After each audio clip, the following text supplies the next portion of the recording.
Breaking Records Radio and the place to be. You know what it is, your host Maloney, and I got a special guest on the phone with me right now, man. So just to give a little backstory, we did Breaking Records $500 MC contest. You may have heard us talk about it on previous shows.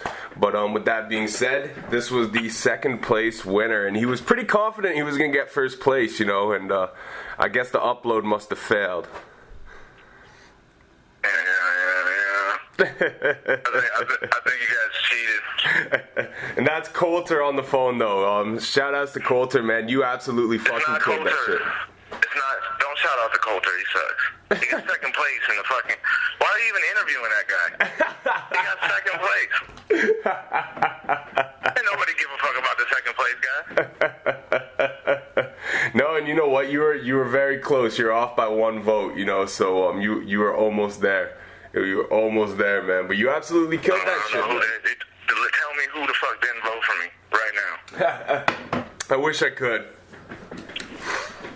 I wish I could actually remember. If I could actually remember, I already got people on it, so I'm not worried about it. That's alright. That's alright, man. I just have to, if you kill at least one or two of us, then I'm pretty sure the information will just magically appear on your phone. For sure. Yeah, for sure. That's what I figured. Yeah, it's like some pretty magical. After I talked about it now, I only need to do probably one of you now. Yo, this is one thing I loved about having you in the group, even just aside from, your entry was great, and then you dropped a second entry just for fun, which was also fucking phenomenal. But just having you in the group, you're you know what I mean? I can respect a good sense of trolling, you know what I mean? So as soon as I see what kind of time you're on, I'm like, okay, cool. I like it. I like having this energy around. I like to troll with dignity, you know? Yeah. I don't just throw anything out there. It's gotta make sense. Right? But enough about the contest and all that shit, man. I want to get a bit into your history, bro. So your entry for one was phenomenal. It kind of covered all kinds of grounds. You did the singing, you did the rapping, and then the visual you did, which we weren't judging people on your visuals, but if you come with a strong visual, it's obviously going to present itself better than something weak, right? So that exactly. You had that working for you in your favor because you grabbed the attention with the you grabbed the attention immediately just with the visual, but very well done. Harder. Very well done. They get more into it and then they listen. Yeah, exactly, man, and I just, super well done. Nowadays, how things are as far as, even when it comes to, trying to get your music out there, if you don't have visuals nowadays, it's not going to go very far. No. It's just, you have to have it. It's like everything now, you can't even do albums anymore, you can't do nothing. It's just, you got to put out a single with a video, and that's how you attract people. And it's kind of weird, because if you think about it in a sense, it's kind of reverted back to what hip-hop originally was. You know what I mean? Back in the early stages, it was all about making 12 inches. You know what I mean? So you'd have two singles. You'd have the A side and the B side typically, right? But it was still the same kind of idea. You just kept making singles until kind of something kind of caught on, and then you worked on an album. And it's in many ways, it's as different as it is nowadays. It's weird how things kind of go in full cycle like that. You know what I mean? Yeah. But it's weird to me. People making albums in general is weird to me. It seems like they're just trying to copy something that they loved when they were younger. I guess that's what we're all doing in a sense. But now, if you don't have a fan base, if you're not fully out there with a strong fan base, an album, you're doing it for yourself at that point. You know what I mean?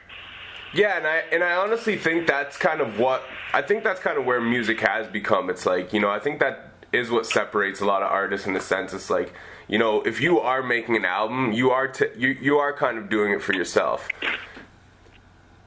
And that's one thing I actually found was interesting about you mentioning earlier, how you had actually gone back recently and deleted a bunch of music.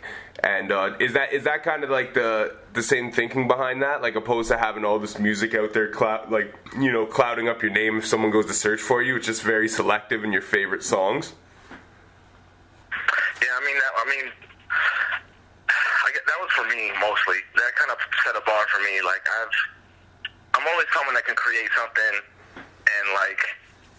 and just pump it out and it sound really great, but I have a standard for myself, right? Yeah. I can show it to other people, and they have certain standards, and they're just like, oh my God, this is amazing. But then there's something in yourself when you're listening to it, and you're like, this is not where I want it to be.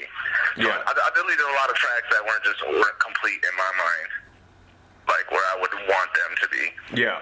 And I kept a lot of the ones that I was like, all right, these are the closest thing I got to really feeling like I completed a good song, you know? Yeah. And with good quality and all that. So other than that, I just love doing it. I just love the process. I love just getting better at it. I love listening to other artists that are like really good and taking something from them and just kind of just molding myself deeper and deeper and getting just more skills on different spectrums of any kind of audio, any vocals. Well, and that's one thing I wanted to actually say too, is like your range, you know, upon going and actually listening to some of your catalog, what you do still have available online, it's like just your range is incredible, you know what I mean? Like the way you're able to, you know, like for one, you're a dope ass rapper, you know what I mean? I think that's one thing, like, you know, that all of us, you know, people who, you know, really write lyrics, you know what I mean? And like I think that it's kind of like the first thing you notice in a fellow artist, right? You're like, oh, okay, this guy's really about his pen game, you know what I mean? Like, okay, dope, and it draws you in. But then when you go in and listen to your music, it's like, holy shit, man, like the range, like a few of those songs you got up, you know, there's not even any rapping in them, or very little. But they're phenomenal songs. So I just like, you know, I kind of was curious, like, what inspired you to make music? Like, what is your earliest kind of inspirations in music, and how did you start? Because you have great vocal range and stuff. Like, you know, did you ever like sing in a church choir or any shit like that? You know what I mean? Like. So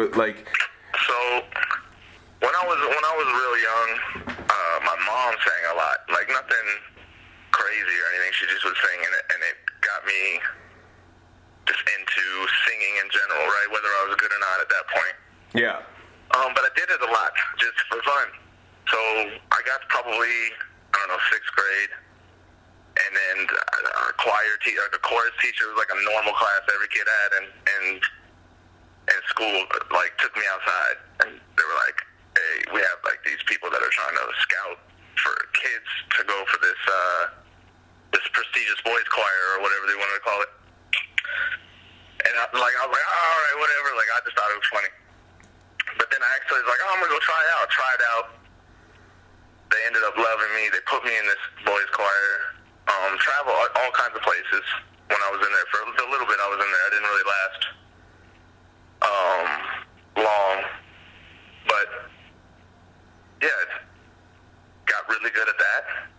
I like to do different things. I think that's my problem. I can't stick with one thing and just hang on to it. I want to just try different things. Yeah. So I think in the boys choir, I did so well. I got like all the solos and front stage and all that, and I got bored with it, I think, and moved on. In my mind, I guess. Yeah. Did other things, whether I use them now or not, whatever those things were that I moved on to try or do. Yeah. But that's one thing that stuck as far as the singing part. I think while I was in the boys choir, somebody told me, so this probably your average Stan story, but someone was like, hey, you heard this guy? I was like, yeah, I heard this guy, it's Eminem. And I was like, yeah, this Eminem, yeah, I've heard of him. They're like, did you know he was white? And I was like, he ain't white, shut the fuck up, whatever, like, because I was doing poetry at the time, and I never really I didn't listen to white rap. There wasn't like white rappers. Yeah. As prominent at that time.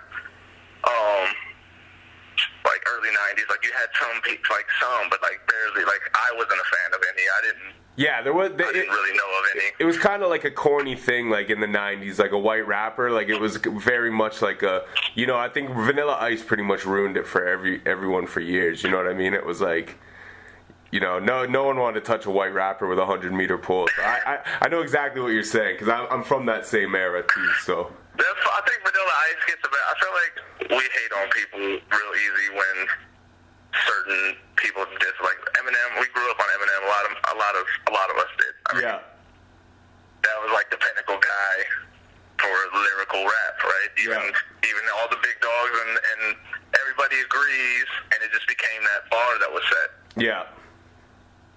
And so I think it was easy to be like, yeah, fuck Vanilla Ice when Eminem says it, and we kind of grew up on that. But like as I got older, and I'm not even like a huge M fan anymore.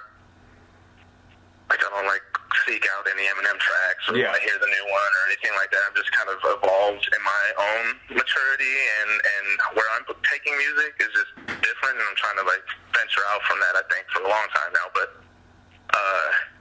yeah, I was like, I think it's easy just to hate on Vanilla Ice. Vanilla Ice still was like making hits. Like I mean, obviously only had one hit, but like he was still making music at that time. And what he was putting down at that time was good compared to other artists. And I think people wanted to hate on him because he wasn't Eminem. You know, he wasn't like Eminem. He looked like a wannabe. He was like, oh, he just wants to be a wigger or whatever you want to call it. Yeah. So I think he gets hated on more than what his talent was. I think he had more talent than people wanted to like take from him. Yeah, like you don't think he quite deserves the level of disrespect he gets. Say that again? I said you feel like he doesn't quite deserve the level of disrespect that he gets. Yes. It's kind of like Nickelback. I feel like it's probably drove him insane too. Like, and I've seen interviews with him, and he just tries to be cool. He's like, look, I'm just cool people. Like, I just want to be cool people. You know what I mean? And he's like always like they're always just hounding him. You're just in the backs of different cultures and just making money. He's like, I just want to love everybody. You know? Hounded them all the time. I'm like, man, that's fucked up. You know what's fucking hilarious, man? It's like, you're right in a sense, like in hip-hop culture too, like there become certain people who it's just like okay to clown on, and you never really give it second thought. It's just like, yeah, he's a clown, you know, like Bow Wow's kind of become one of those guys, and like, you know, like there's guys where it's just like, you know, like fucking like, I don't know, I feel like even kind of G-Eazy gets it quite a bit, or Logic gets it, you know what I mean? It's like, but there's certain guys in hip-hop where it's just like hip-hop kind of like collectively agrees, like... It's corny to like certain people. Yeah, and it's cool to clown on them, but like I never really thought twice about it, but I kind of feel bad for Vanilla Ice now, man. Suge Knight hangs him over a balcony, media just constantly is telling him he's whack, and he's a wigger, and he's a one-hit wonder, and he's all this, and he's just like, I just want to be cool, man.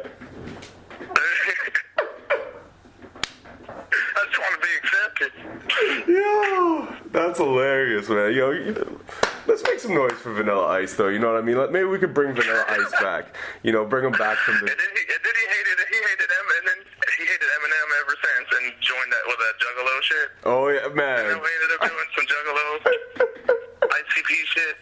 Oh man. He's like, I'm gonna join the squad that hates him with him. Just burying everybody's careers over here. We're gonna start our own circuit. Yo. Shout outs to Vanilla Ice, though, man. You know, I'm gonna retract some of the things I've had to say about him in the past. His flow wasn't bad. Like, his delivery was cool. Like he put some time into it. Like there's effort. He didn't sound like other motherfuckers you hear nowadays. You know what I mean? Like you just be like, hey, yeah, rapping off the top. Here I go. Put me on the spot. Yeah, let me drop hotter than the hot. You know, like you're just like, okay. Good job, buddy. He doesn't like that, so it's like we hate on him like he's like that. You know what I mean? Yeah. That's a good point, man.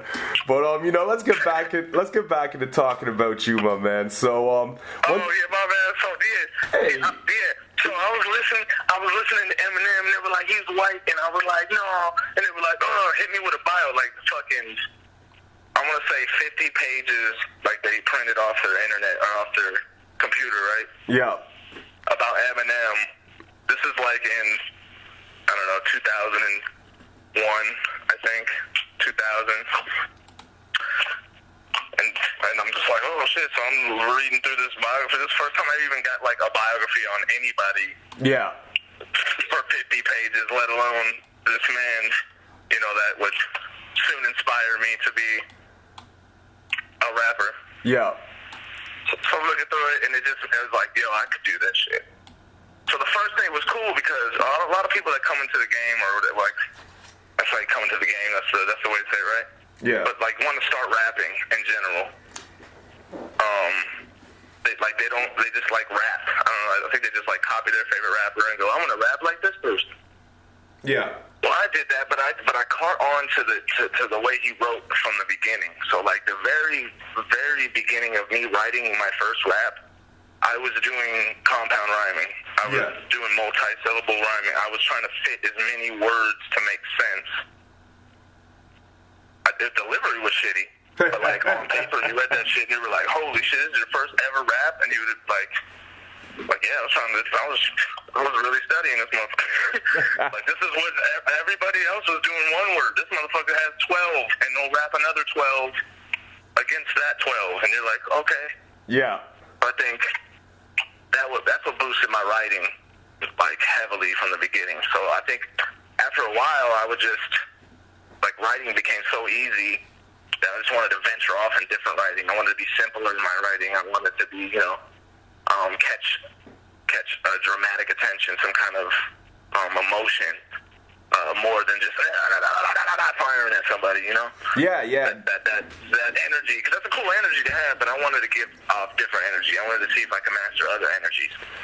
Well, that's... And, sorry, continue. What'd you say? Oh, I just said, sorry, continue. I didn't mean to cut you off there. Oh, no, you're good. Yeah. So once I mastered writing, I kind of stopped focusing on the writing as like, oh, I gotta have like descriptive words that like go into this other descriptive like settings that I've created so you can see where you're at and know what they're doing at the same time. You know, like when you're writing rhymes, like I gotta make it. I gotta see it when I'm rhyming, you know? Yeah. And that's what Eminem had, and that's like, I ventured off from that and did more like abstract type stuff, or more feelings, emotions, metaphor as a song instead of putting a bunch of metaphors in the middle. Yeah. Like in each sentence, the whole song is a metaphor. Just looking at it different perspectives and doing different things. And I'm just still doing that. Well, at this point. I think it's really interesting too, because I think a lot of people, a lot of like MCs. I think you do get to a point where some years in, however long you've been doing it, you get to a point where you're like, okay, like I can rap really good and I can keep rapping really good, but like what else is there?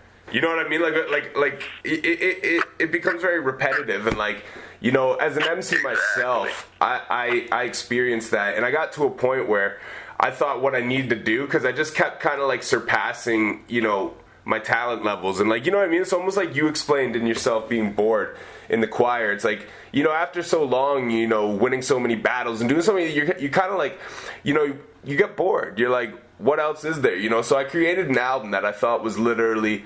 It nailed everything. Like every song was lyrical. It was like rapid fire, but there was a lot of concept songs and stuff, and a lot of like the same rhyme pattern, the whole verse, all that kind of stuff. Like I made the most like lyrically intricate album, but still had like songs and concepts and themes, and it was like 20 songs long. And it was this album I worked on for years, and I was like, oh yeah. And like ever since then, it's like, I've just been kind of releasing songs and stuff. I put out a couple of mixtape here. This year, I really started releasing music again, but it's because it's like. What else now? You know what I mean? You need to. It's like, where do I go now? And I think it's just really like interesting you saying that, because I relate to that 100%. But the way that you've been able to transition, I just find is like phenomenal. Like the way that you float on some of these new songs you have. It's like like Love and Knowing. It's got like a CeeLo meets like Bilal kind of vibe to it. There's someone else like I can kind of catch a bit of a vibe from, and I can't quite put my finger on it. But it's like I've gotten Redbone a lot. Redbone, yeah, it does have that Redbone vibe. That's exactly the other song I was kind of teetering on. That's exactly it. And I'm just kind of curious, like what I assume that you must have a lot of R&B influence with some of the new stuff that I like heard from you, and obviously like I guess some alternative influence like with Doomed a little bit, you know what I mean? But like I was just kind of curious, like as you started to transition, what like who are you looking at to kind of try to mimic? So yeah, I mean the biggest name I could say that really helped me transition from being like I'm just gonna rap and do like cool little melodies on a chorus, right? More like the rappers' choruses, where they like the 50 Cent chorus, Yeah. Like that was the mind state of a rapper usually. But but I was like, I want to go deeper than that. Like, I know I can sing, like, notes, but how do I get the inflections? How do I get the emotion out? Yeah. How do I do that? And the first time I heard The Weeknd, because I was doing, like, I had a friend that we were doing, like, cover songs. He's like, hey, man, like, well, you want to sing some cover songs and, like, do some cool shit and do videos? And I was like, yeah, let's do that shit. So I think the very first song he wanted me to cover was this guy named The Weeknd. Yeah. And this is before he blew up and all the other shit. Or at least to the level he blew up at. Yeah. It was Wicked Games. Okay. Wicked Games had just came out, and he was like, yo, I want you to cover this shit. And I was like, yo, this is hard as fuck. How am I supposed to fucking cover this? That song is hard as fuck, yeah. Yeah, if I do karaoke, I go, that's like my number one go-to now. But,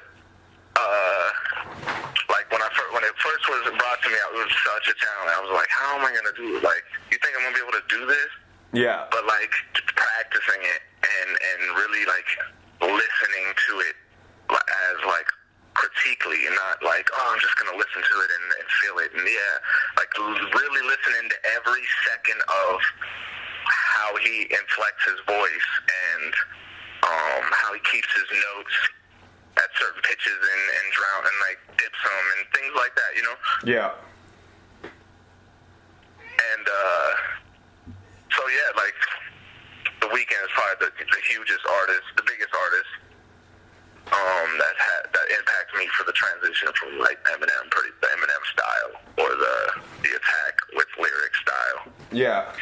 Well, that's really interesting, too, because, like, now that you say that, I can hear, like, a Weeknd influence in it, but I think maybe it's maybe the instrumentals you choose to use, and you don't overly filter your voice. Like, a lot of Weeknd stuff is, like, almost, like, overproduced, in my opinion, you know what I mean? I went through a phase, so like I said, I have a lot of tracks out there. Yeah. Lots of different genres. There's just a shit ton of, and it's just me playing around with shit. Yeah. And, like, so, yeah, there is tracks out there that I had that you will be like, oh, okay, yeah, you listen to The Weeknd too much, you know, like. So, but I transitioned out of that. I kept in the same mind state of, damn, I'm getting a lot from this artist, but I want to stay clear of sounding like this artist. Yeah. And that's what I do. That's how I approach other artists now. Like, when I want to take something from them, I usually like, okay, how can I take this and make it mine? Yeah, I feel you, man. And, like, and it's, like, just you've done very well at that, at you know, taking the influences that you need to take from it and being able to make it your own. And one thing I like about it, too, is, like, you know, even just to bring it back to the contest entry, but, like, you know, it kind of showcased everything you were good at. Like, your rapid fire Eminem kind of flows, like, even, like, that kind of, like, you know, quirky sense of humor shit. You know what I mean? And the sarcasm and that kind of shit, which I think is missing way too much in hip-hop nowadays, just to be clear. Like, I think people need to put a little bit more humor back in the lyrics. I'm really trying to, you know, I myself, you know, I'm trying to kind of add a little bit of LOL and everything I do a little, if I can, you know what I mean? I think it's like a well-needed thing. Busta Rhymes is always good for that. You know, his new album was great. But, like, yeah, I think it was really dope because it really showcased that, you know, that kind of, that MC influence and, like, that style that you already kind of perfected. And then, like, with the hook, the singing and stuff, too, and it was the very well balance of them and the way that they almost don't compromise each other, you know what I mean? Even though, like, if you put it on paper, the two styles of music are so different, but you find a way to kind of glue them together, you know what I mean? I love that shit. I love smashing shit together. Yeah, that's my shit. Definitely. And you know, I'm curious as well too, like, I really enjoyed the song Doomed and the whole content and stuff behind it. And, like, I was just wondering, can you kind of share, like, you know, what inspired you to write that song? Like, was there something specific that you seen or that you, like, or was it just the whole fact of the world the way it is today kind of thing? So I was in a pretty heavy depression when I was going through some shit with myself mentally and what I wanted to do in life, and it got really bad, but music kept me motivated. Music kept me like, all right, I'm not gonna just drown in this. And I spent a lot of time on the internet at that time, during this time. Just a lot of different communities, different things going on, especially with music and shit. And how I looked at the internet and how negative everything was starting to get. Like, there was a point, like, I made this song like 4 or 5 years ago. Yeah. And there was a point where, especially with the elections and shit, how they use the elections to, like, persuade people. Yeah. And, like, when the Hillary Trump thing started, it started getting bad. Like, people were starting to judge each other more. They were starting to, like, all the memes were, like, dissing somebody that does something a certain way, or, like it was just very negative and judgmental times that came upon us, and everybody kind of got influenced into that. And when I approached the song, Morgan Likes Music, it was a producer on YouTube. He's actually getting big right now. So the producer to this song, I don't know, he's working with some big names. I can't remember exactly who he's working with. But Morgan Likes Music, Morgan Matthews, whatever if you want to Google him. I just kind of approached it with that mind state. I was just like, everybody's just on the internet. I was on the internet. It was like me talking to myself. Yeah. I don't know. I just didn't know what to do. I didn't know what to do with that energy and be like, I could go all day and be like, hey, don't act like that. Why are you acting like this? What are you doing? Like, why are you hating on people so much? Why are you like, I'm not going to do that. So I think for me, I vented it out into music, and I could just see that it was going to get worse and worse. And it really did. Like, because the song was about predicting the future pretty much. Yeah. And once I'd seen that, when that first started happening, it was downhill. Like, I knew it was going to go downhill.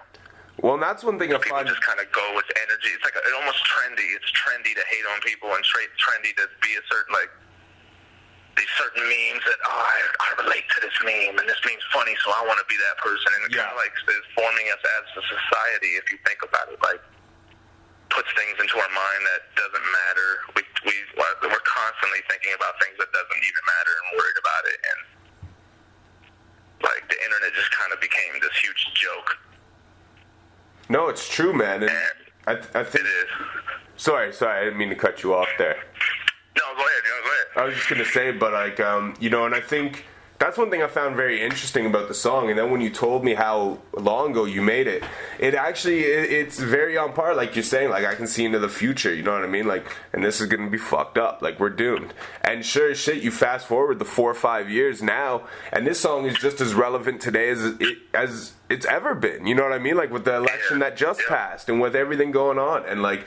And another thing that I think too, like, that you brought up in the point of like the internet as well, it's like the Vanilla Ice effect, you know what I mean? Except now it's internet culture, and it's just there's these targets of all different communities who are cool to just, you know what I mean, bash on, and then there's like people are like basically pivoted against each other as well, and this side it's okay for you to hate on this side of people, and it's just like this whole fucking cesspool of just negative energy and hatred, and it's like, you know. And I think it's very, like, it's kind of creepy in a sense, like the way you wrote the song and said, I can see in the future, and the foresight that the song actually is, and the relevance that it still has today is pretty incredible, man. Like, I must say. And with that being said, the internet's not going anywhere, and unless, you know, they start to change algorithms, and, you know, there starts to be some enforcement on this whole triple trillion dollar industry. You know, I'm pretty sure this whole industry just surpassed oil. I read the other day, like, it's now the biggest commodity in the world. Is literally the most valuable commodity in the world is fucking the you know, like, algorithmic data basically. Yep. And, you know, unless they actually do something to really start to control it, you know, we are doomed. And this song, I think, is just going to continue to gain relevance and be more and more relevant as the years progress, until maybe people are too dumb to even understand it. You know what I mean? Like, yeah, I need to make a visual for it. I've been telling myself that since I made it, and I haven't. No, I need to do that shit. You definitely should. It could be very powerful, and I think, you know, I think that's another thing a lot of artists struggle with, is making timeless music. You make music for the time and for the moment, but a lot of times you can't really force yourself to make futuristic or timeless music. It just has to kind of happen at the wavelength you're on, and I think that's kind of like lightning in a bottle right there, that song. It's like you pretty much, like, created the type of song that most artists, you know, strive to create. And I kind of foresaw that too. Like, I kind of just knew, like, that where it was going, just how, because the internet was going like that before that. Like, I've been on the internet since, like, we're talking in dial-up days, you know what I mean? Like, so, like, when the internet came out, it's the transition from when it came out to where we're at now is just so infectious and toxic. And how much we spend time on it, and just where it went, I knew it was going to get worse. Like, there's no way. Like, we're going to be sucked more into the internet. We're going to forget about things in front of us more and more, and it's just inevitable. Like, if you look at it, because it's just going to continue that same pattern. Like, you're not going to change the internet. Like, whoever, like, so we use, like, what? Was it like 3% of the whole internet? Like, that's what we have access to? So, like, the internet is insane. That's really fucked up when you think about it, too, eh? Like, you go to China, they have even less. They super block shit in China. So where they can't go around the internet. They make sure they know they moderate everything. Yeah. And that's the scary thing, is that the internet has this idea of, like, you know, liberation, but it's really more controlled than almost anything. Like, at least in the days you go to a library and stuff, you know, they can control the books that they have, but once you get to a certain point and everything's documented on paper and fucking binders and stuff, you know, you get to a point where, you know, it becomes a little difficult to maybe police all the information out there. And, you know, like something like 1984, George Orwell, you know, like that becomes almost like damn near impossible. Like, that'd be a lot of work. Like, you ever read 1984? No, I haven't. Okay, well, it's like, you know, it's really interesting, but it's basically written in the 40s or 50s, and it takes place in the year 1984. And the weird part about it is, like, what that world is like in that book is almost to a T what this world is like today, but metaphorically. So, like, the ministry burns books every single day to try to rewrite and change history, right? And it's all these little things, like, you go into your room and there's a TV on the wall there that automatically turns on as soon as you walk in the room, and it's playing ads and stuff, and then basically a voice talks to you, and it's the ministry, and you have to do what the ministry always says. And you know what I mean, it tells you, like, all right, time to go to work, and you work for the state, basically. You know what I mean? It's just a very controlled society. Nobody leaves the city limits. Exactly. And that's literally what the world's become now, metaphorically. And I mean, it's not even metaphorically. It's just a different tactic. It's just a different strategy, because we've already catch on to oppression and all that other stuff, right? We have all these history books and everything saying how they did it. They're not going to repeat that and us be like, oh, okay, we're okay with that. Yeah, well, I guess we're going to be like how it was in the 1800s now, you know, like, or whatever it is that we're scared of is going to happen, right? yeah. The issue is it's a different tactic. It's psychological warfare. Exactly.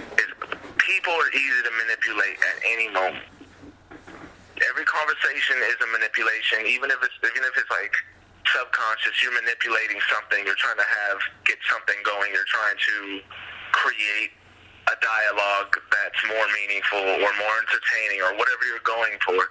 Everything is manipulation. So when you see all this, like, oh, you have to do this, right? They'll be like, no, I'm not doing that. But if they shove in your face all the time, hey, this is what is right, and this is how you do it.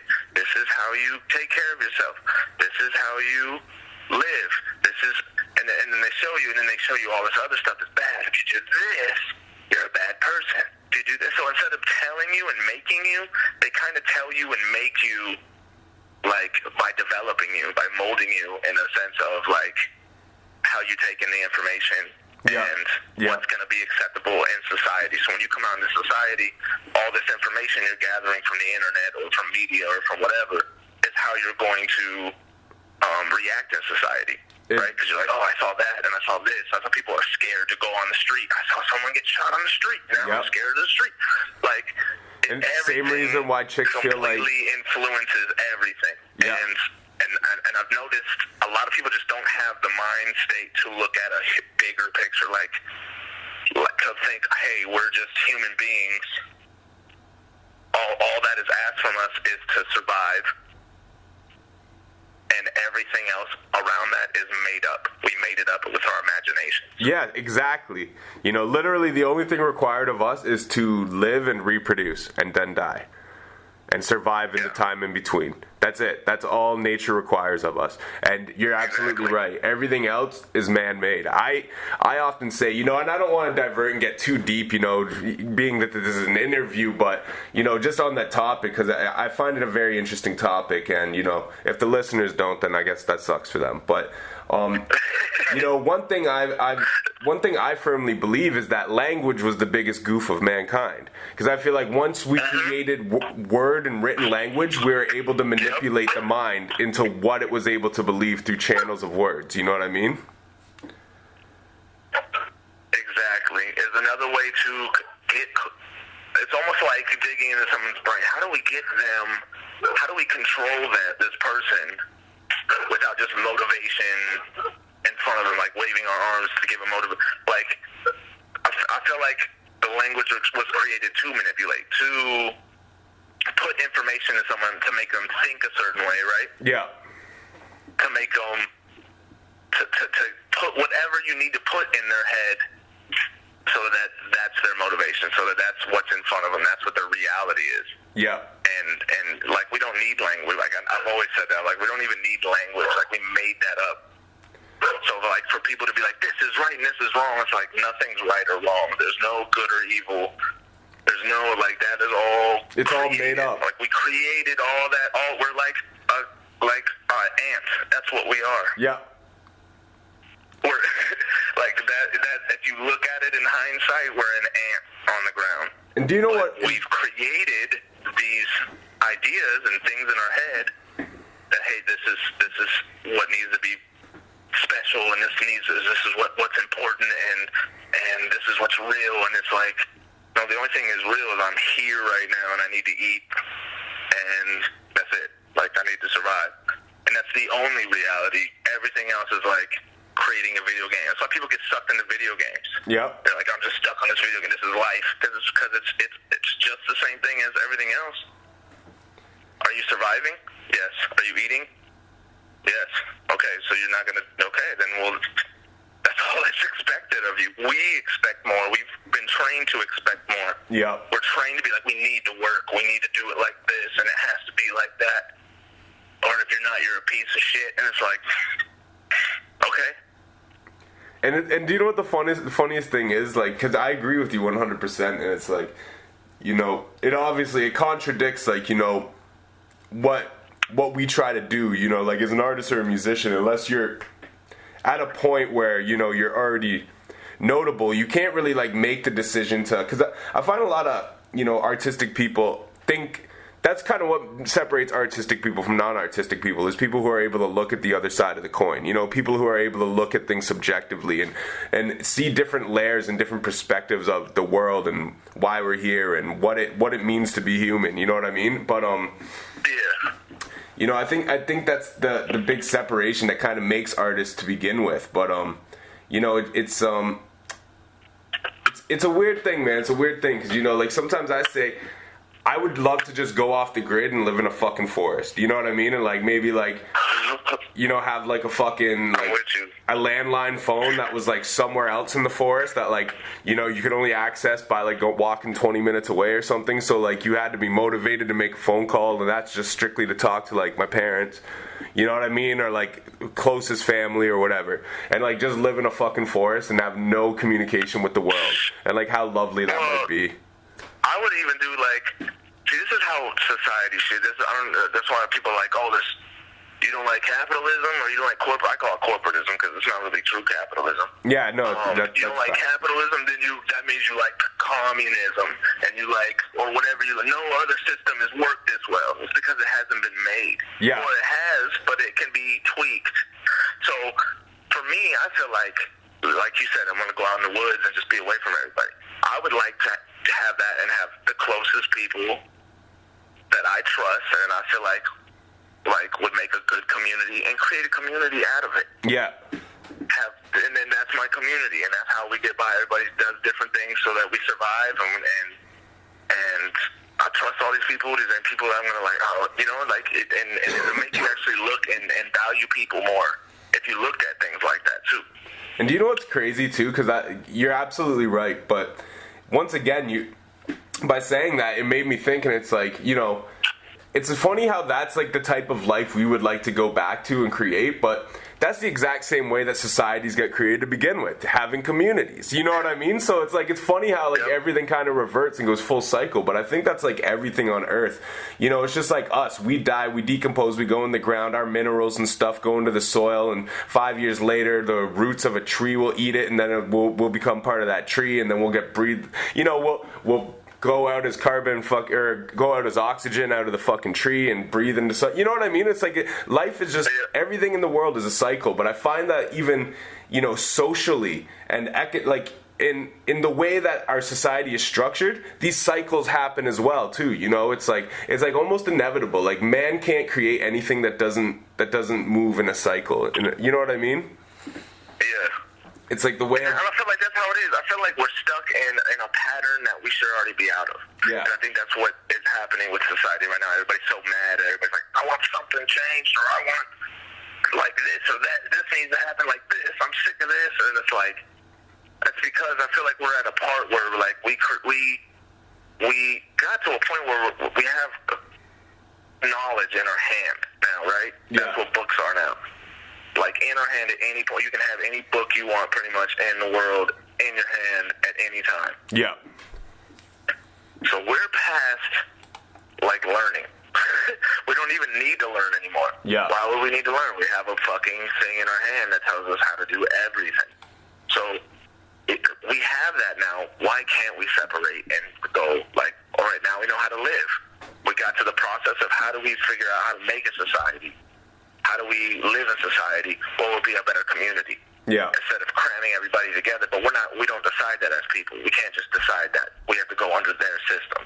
Well, see, and this that's is how things are done, and this is how you have to get a house, and this is how you get property, and this is how you can't just let anybody do this and that. And it's like, we'll start figuring it out. Like, that should be the goal. We should be progressing, not still doing the same shit, but like arguing with each other for no fucking reason. Well, and doing nothing about it. Exactly what you just said. You made an amazing point, and that's, you know, when you said we should be progressing, it's actually the point I was going to say is that I think you're absolutely correct in that sense where it's like, you know, because everything goes in cycles, right? And I think we're at a point now where, you know, capitalism, or what did you call it, corporatism, like we've been stuck in this system now for however many years, you know, since the Industrial Revolution, basically, you know, there used to be a lot of independent business and stuff, but now it's all just corporations. Like we've allowed the system to work in the favor of the corporate for so long that we have basically become just a small screw in the machine of the corporatism, you know what I mean? And I think that is the issue, is people are ready for the cycle to continue, for us to move on to what's new and the next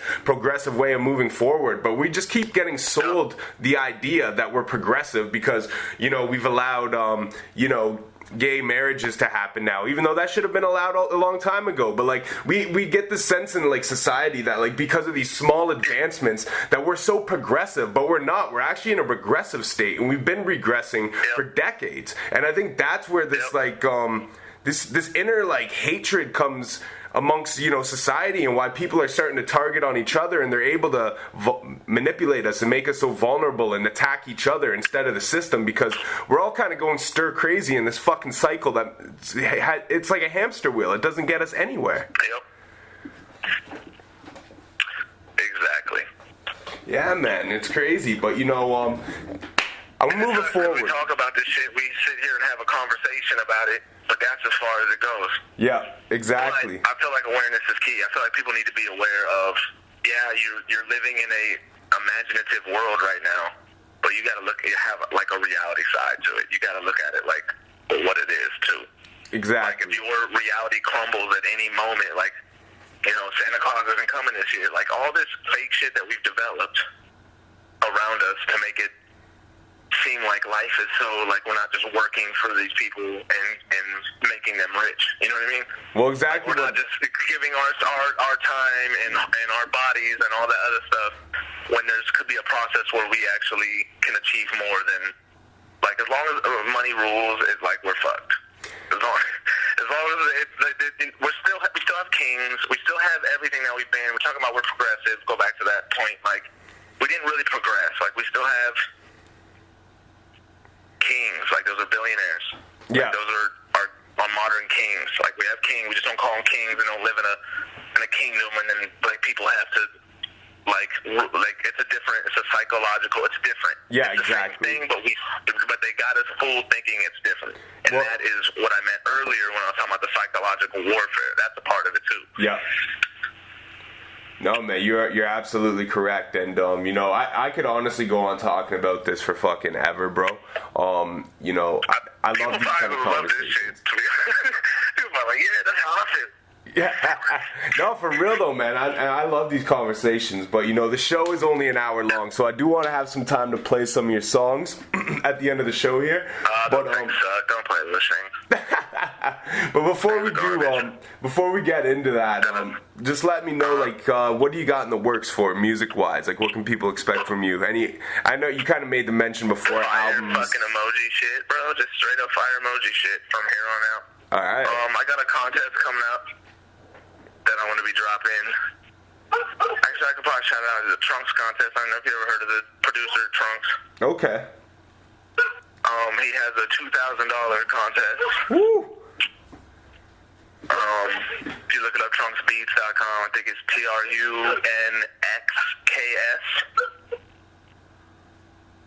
Beats.com. The Beats might be a Z. But I'm sure if you Google him, you'll find him. He's pretty well known. My boy Loose Logic is also going to be a judge on that. He was the first one to win the very first competition that Trunks held. Oh, really? Yeah. So he's going to be judging this one.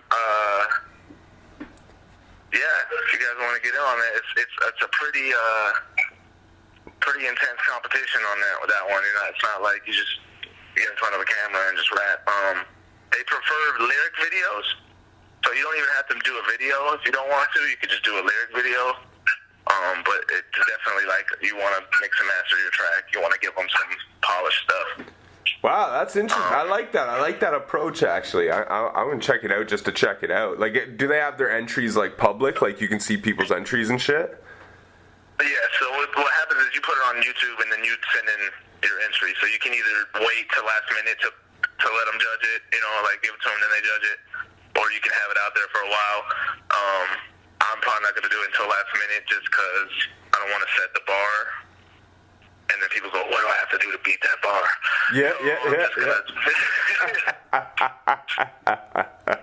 The element of surprise. Even though that didn't happen on this last one, obviously the guy, 5 dropped before I even dropped. So he was definitely the dude I was trying to beat on 5. There was a few other ones.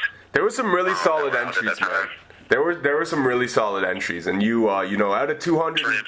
Out of 205 entries, bro, to come second, I would say, you killed that shit 100%, bro. No, 5 was cool though. 5 was very humble. He was like, "Hit me up, yo, bro. I thought you won, bro. I didn't know how I won, bro. I'm sorry." I'm like, "What? No, you did it, bro. Just fucking relish in that shit." That's the thing, man, and I think it's pretty, I had a couple people message me and tell me that, like, we fucking, accusing me of shit, and, like, even one person got so mad that they're like, I think it's bullshit, the person who won didn't fit the bar requirements. I'm like, what are you talking about? They're like, he spit over 24 bars. I'm like, what are you talking about? And then fucking, he's like, I'm gonna expose your guys' contest. He's like, nothing but love to you, Maloney. I got respect for you, but when I air out your company and your contest, just know it's nothing personal, but you guys made me look stupid tonight. I didn't even make top 10. And then he's like, asked how I voted. Say what? Who was that? I'm not gonna expose his name, man. Let him be him. Man, I want to know who the fuck that was. All right. But it was just funny, man, And then, like, he's like at the point where he's saying he's gonna make diss songs and shit and expose the company. And he asked how we did the voting, and I'm like, well, I've already spoke about this publicly. I'm like, and I broke it down to him. He's like, yeah, that's a bullshit voting system, man. How people not even miss that the guy spit more than 24 bars? And I went back and listened to his verse. I'm like, bro, this is 24 bars. and then he just shut up, and then he fucking goes on like, oh man, it was just fucking hilarious, bro. But like, people just get mad, you know what I mean? Like, and I don't know. It is what it is, but, you know, you deserve the fucking win. And the thing is, you look at it, 11 different people made votes, you know what I mean? So you had 6 of us vote through 200 entries, and then you had the guest judges, who are all credible named artists, you know what I mean? Go and vote the top 10. So, you know, the fact that you got top 10, that means, you know, fucking Classified, Spesh K, Prada West, Al Gaunt, fucking, you know, like that. It shows that they liked your shit. It's King Magnetic. He's like, you know what I mean? So, or they just liked it better than everybody else's shit. They're like, oh, this is garbage, but it's better than these guys. Fuck it. No, man, you know, everyone in the top 10 was super fucking dope. Was super dope. You know what I mean? So, oh, for sure. But you know, congratulations on that, man. It was great chopping it up with you two. We're gonna get into a couple of your songs before the show ends. I'm gonna play. I think I'm gonna start with Doom just because we talked about it so much, and then I'm gonna go into Love and Knowing, and then next week I think I'll play them February 14th actually, because I don't think we'll have time by the time the show finishes up. So we're gonna hit you with those two joints, and just let the people know before I let you go how they can find you online and everything. Yeah, you can find me online.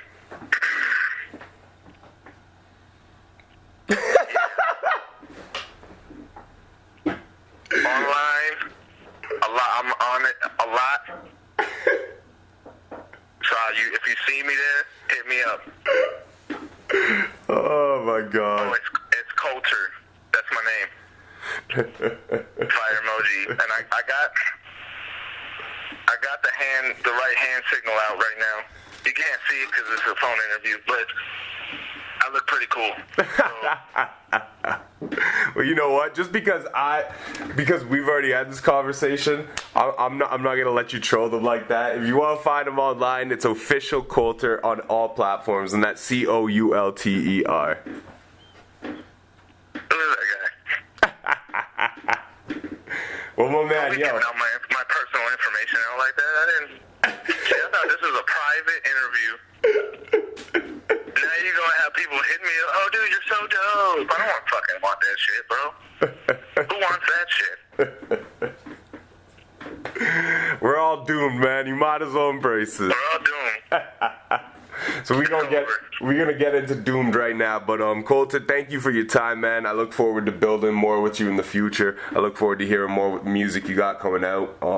You know, that's the most beautiful part about this contest, is just being able to connect and become aware of so much dope talent that I never knew was out there. So, you know, keep doing what you do, man. You're an incredible artist, and I look forward to seeing what the future has for you, and, you know, look forward to hopefully doing some work together, you know what I mean? Yeah, man, thank you.